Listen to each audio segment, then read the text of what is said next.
à la chaîne Mathématiques Sciences. Donc, dans cette nouvelle vidéo pour les premières spécialités mathématiques, je vous propose tout simplement de calculer un produit scalaire. Alors, là, cette fois-ci, encore une fois, vous allez voir avec quelle méthode on va le faire. Donc, ici, exercice un petit peu plus intéressant donc, que justement calculer un produit scalaire de deux vecteurs. Vous allez voir, c'est un exercice qui va se faire en deux étapes. Il y a deux questions. Et donc, c'est le genre d'exercice qu'on va par moment retrouver en DS. Ok, bravo. Donc, il faut être capable, dans un exercice comme ça, qu'on va retrouver en DS, donc de le faire en moins de 10 minutes. Grosso modo, un exercice comme ça doit se faire en 10 minutes. Et ça doit vraiment aller tac-tac. Ok. Donc là, bon, c'est normal, en entraînement, vous n'allez pas mettre 10 minutes. Hein. Vous allez mettre un quart d'heure, 20 minutes, le temps de trouver la bonne formule et tout. Faire les calculs. Mais après, un exercice comme ça en contrôle, ça doit aller vite. 10 minutes. Ok, bravo. Donc, il faut vraiment c'est pour ça que je vous entraîne également avec des exercices un peu comme ça, parce que justement, c'est sur des exercices comme ça que vous voyez si vous avez bien maîtrisé vos formules, ok. Et pas à pas, je vais vous en donner des autres chapitres, parce qu'après, le gros contrôle, l'exercice type bac, il y en aura deux, et tout simplement, va tout simplement mélanger plusieurs notions ensemble. Alors du coup, on a ABC, un triangle isocèle tel que la longueur AB égale longueur AC, et donc ici, la longueur BC égale 4. Calculez donc le produit scalaire suivant, B scalaire BC. Ensuite, donc on dit soit D, le point tel que ABCD est un parallélogramme, déterminer le produit scalaire suivant, B scalaire AD, et déduire la longueur BD. Donc là, je vous laisse mettre la vidéo en pause pour réaliser cette vidéo, pour réaliser cet exercice, et ensuite on va corriger. Sur ce donc, correction. Alors donc, rapidement, déjà, quand vous avez un problème comme ça, toujours faire une figure amalgamée. Ok, donc là je code pour dire que c'est la même mesure. Donc ici il s'agit d'un triangle ABC isocèle en A, comme vous pouvez le constater, hein, puisque la longueur BA est égale à longueur CA, ok, ou AB est égal à C. Après donc la longueur BC fait 4, ok, et donc ici il s'agit de calculer le produit scalaire suivant. Vecteur BA, scalaire donc tout simplement, vecteur BC. Donc, BA scalaire BC. Comment je vais le faire? Là, le seul truc que je connais pour le moment, ce sont des normes. Donc, je vais utiliser la formule avec les normes. Alors, attention, il faut voir quelle formule justement je vais utiliser. Est-ce que je vais utiliser la première, où j'additionne justement mes deux vecteurs UV dans un même cas, par exemple. Donc, ici, la norme, la formule suivante. Donc, U scalaire V est égal à 1 demi de la norme de U plus V au carré moins la norme de U au carré moins la norme de V au carré. Est-ce que j'utilise cette formule, ou dans ce cas-là, je dois additionner facilement les deux vecteurs U et V? Ou est-ce que j'utilise la seconde formule, donc la suivante, U scalaire V est égal donc tout simplement 1 demi de la norme de V au carré plus la norme de U au carré moins la norme de U moins V au carré. Donc là on va le voir directement en essayant d'additionner rapidement nos vecteurs avec la relation de chat. Donc si je fais BA plus BC, est-ce que je vais pouvoir additionner facilement? Là, je vois que ça va être difficile, hein, parce que le début du premier, c'est également le début du deuxième. Donc, c'est un peu difficile d'additionner avec la relation de Charles. En revanche, si je fais vecteur BA plus, moins du coup, moins vecteur BC, à un moment donné, je vais me retrouver avec vecteur BA plus son opposé, donc plus tout simplement le vecteur CB. Et là, j'aurai la fin du premier, j'aurai le début du premier qui est la fin du second. Donc, ça pourra marcher. En quelque sorte, j'aurai la fin du premier, si on inversé, et le début du second, ok, qui sont identiques. Et après, je peux regrouper relation de chat, tac, tac. Donc là, c'est cette formule-là, la deuxième, avec donc 1 demi de la norme de U au carré plus la norme de V au carré moins la norme de U moins V que je vais utiliser. Donc ainsi, BA scalaire BC, c'est donc 1 demi de la norme de BA carré moins la norme de tout simplement BC carré. Pareil, ce sont des vecteurs, donc je n'oublie surtout pas des flèches, hein. Donc 1 demi de la norme de BA carré plus la norme de BC carré moins la norme tout simplement de BA moins BC au carré. Voilà. Alors ainsi ça fait BA scalaire BC égale, donc là je regroupe 1 demi de la norme de BA au carré plus la norme de BC carré moins toujours, hein, norme de BA moins BC au carré, c'est-à-dire norme de BA plus CB au carré. Ainsi, cela me donne la chose suivante.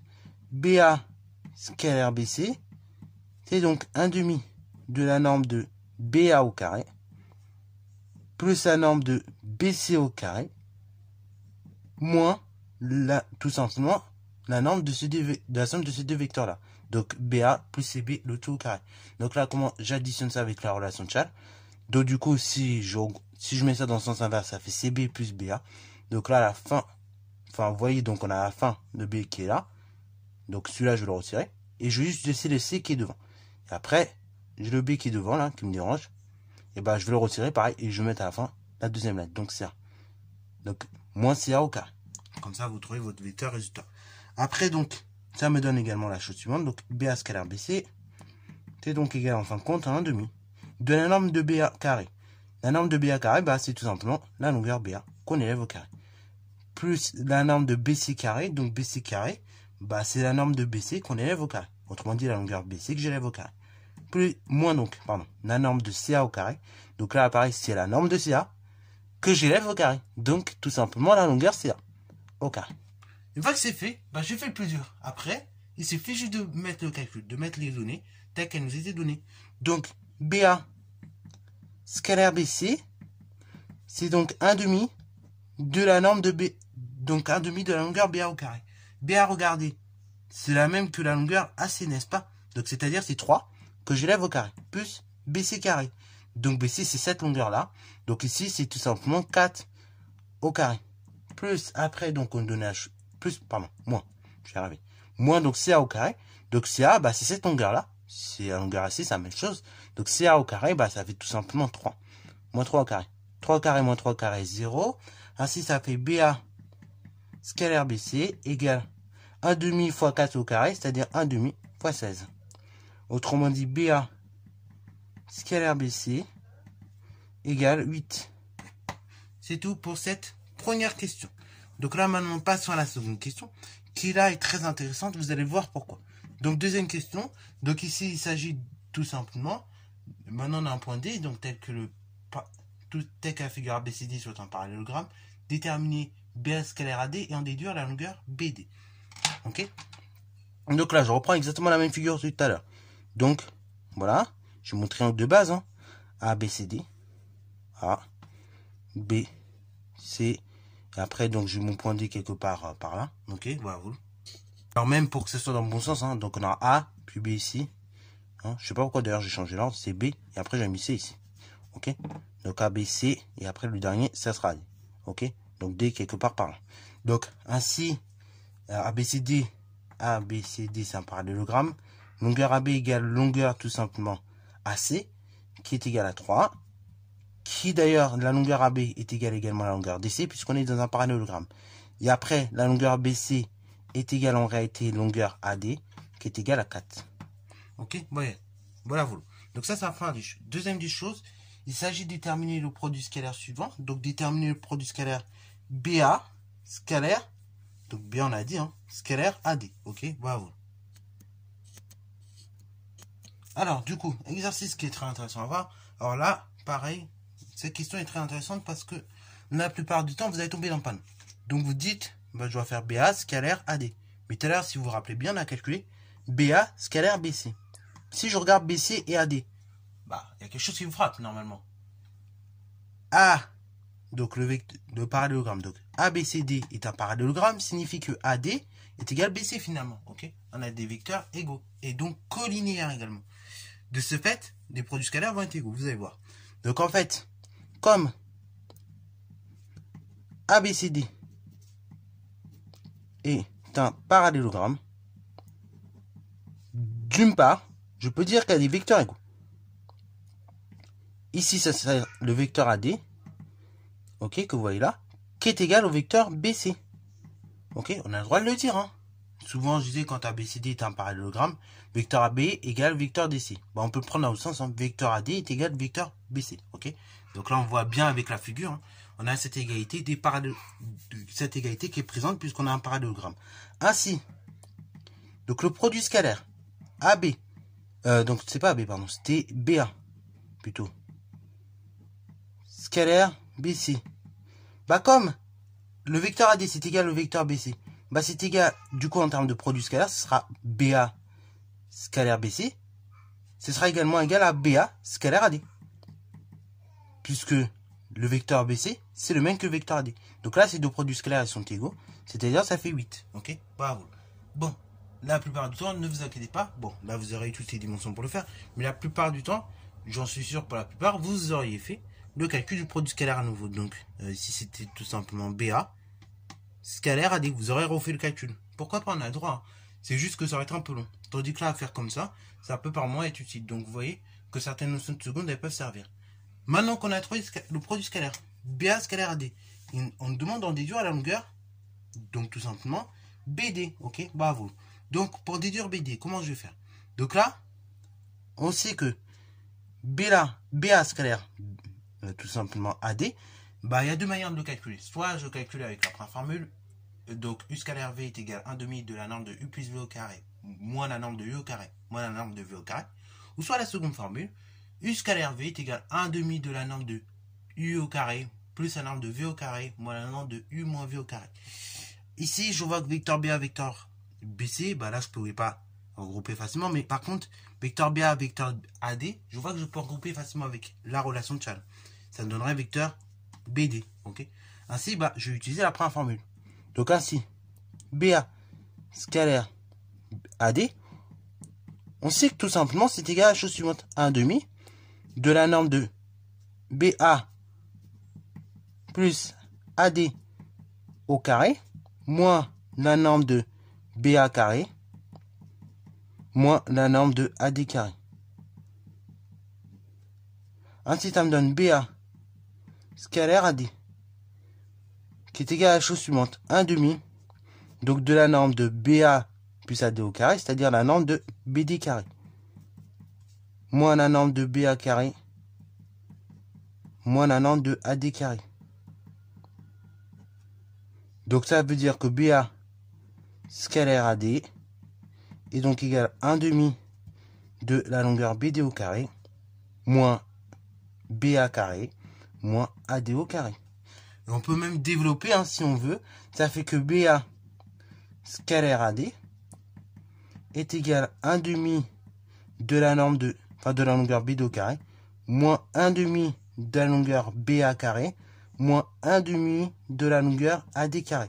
Donc là, vous voyez, déjà, tout ça, toutes ces choses-là, ça doit être acquise. Là, on ne doit plus bloquer. Développement, tac, tac. On connaît les règles. Ok? Moins demi, je sais que je vais distribuer ABD carré à moins BA carré à moins AD au carré. Ça ne doit plus bloquer. Ok? 1 demi fois BD, bah, je vois même signe. Donc, ça va être positif. Donc, ça sera 1 demi fois BD carré. Donc là, 1 demi moins BA carré. Hein, je rappelle, je prends toujours le nombre, ils sont signés à côté. Donc là, pareil, je vois un moins, je vois un plus, même signe. Signe contraire. Donc là, résultat négatif. Ça sera donc moins 1 demi fois BA au carré. Et après, pareil, je vois, j'ai un moins ici, j'ai un plus, donc signe contraire. Donc je sais que le résultat sera négatif. 1 demi fois AD au carré. Ça doit être automatique. Je sais qu'il y en a beaucoup qui bloquent là-dessus. Donc, il faut plus bloquer maintenant, on est en classe de première. Ça doit aller vite, ces choses-là. Ok? Donc là, on arrive à cette égalité-là. Bon, maintenant, je vais remplacer tout simplement. BA scalaire AD. On a dit, ça fait 8. Donc, est égal à 1 demi de la longueur BD au carré. Bah, BD au carré, justement, c'est ce que je cherche. Donc, je vais laisser BD carré. Moins 1 demi de BA. Donc, BA, est-ce que je connais BA quelque part? Bah oui, BA, il nous est donné, c'est 3. Donc, moins 1 demi fois 3 au carré. Attention, le 3, je l'élève d'abord au carré. Faites très attention, il y en a beaucoup, ils vont se tromper. Ils vont juste mettre 3. Non. J'ai bien dit BA au carré. Donc, 3 au carré multiplié par 1 demi. Ça va pas être le même résultat du tout si vous faites des choses autrement. Donc, moins 1 demi de la longueur AD au carré. Donc, AD, bah, il nous est donné, on a dit c'est le même que BC. Hein. Donc, c'est 4. Donc, moins 1 demi fois 4. Attention, encore une fois, au carré. Là, il y en a beaucoup, ils vont se tromper. Donc, il faut faire très, très, très attention. Donc là, on va continuer le calcul tranquillement. Donc là, on va juste réduire un petit peu les choses. Hein. Ok, voilà, voilà. Donc, je vais écrire à gauche vu que je n'ai plus de place. Donc, ainsi, ça me donne 8. Qui est égal, donc, 1 demi de BD carré. Moins, donc, 1 demi fois 3 au carré. Bah, 3 au carré, 9. 9 multiplié par 1 demi, bah, ça fait tout simplement 9 demi. Moins, tout simplement 1 demi fois 4 au carré. 4 au carré, 16. Fois 1 demi, donc divisé par 2, ça fait 8. Ok? Alors 8 ou bien tout simplement 16 demi. C'est la même chose. Alors bon, pourquoi 16 demi? Parce que là, on peut grouper après les choses. Ok? Plus facilement. Alors du coup, 8 égale 1 demi de BD au carré moins 9 demi plus 16 demi. On peut grouper déjà 9 demi et 16 demi éventuellement. Donc ça fait 8 égale 1 demi de BD carré moins 9 moins 16, donc moins 25 demi. Ok. Là, j'ai un demi de BD carré, ça me dérange, bah je vais élever au carré, tout simplement. Donc ça fait, enfin, je vais tout simplement multiplier par 2 pour faire disparaître ce 1 demi. Donc ainsi, ça fait 16, égale tout simplement, cette fois-ci, BD carré, moins 25 demi au carré. 25 demi au carré, bah regardez, ça vous fait tout simplement, si je multiplie par 2, donc ça va faire 25 directement, ok? Puisque j'aurai 25 fois 2, 50, divisé par 2, 25. Donc, j'ai 16 égale BD carré moins 25. Là, ce qui me dérange, c'est ce moins 25. Donc ainsi, on va l'écrire dans l'autre sens. On a BD carré égale 16 plus 25. BD carré égale donc 41. Donc BD, étant donné que c'est longueur, c'est toujours positif, c'est donc égal à racine carrée de 41. Et voilà donc l'exercice, comment il doit être résolu. Voilà, donc j'espère que cette vidéo t'a plu. Donc je sais, il y a pas mal de technicité, notamment question 2. Hein. La question 1, c'est que du cours, mais la question 2, il y avait quand même pas mal de technicité attendues. Donc, en tout cas, j'espère que cette vidéo t'a plu. Si c'est le cas, n'hésite pas à la liker, commenter. Et bon reste à toi en mathématiques et en sciences. Ok ?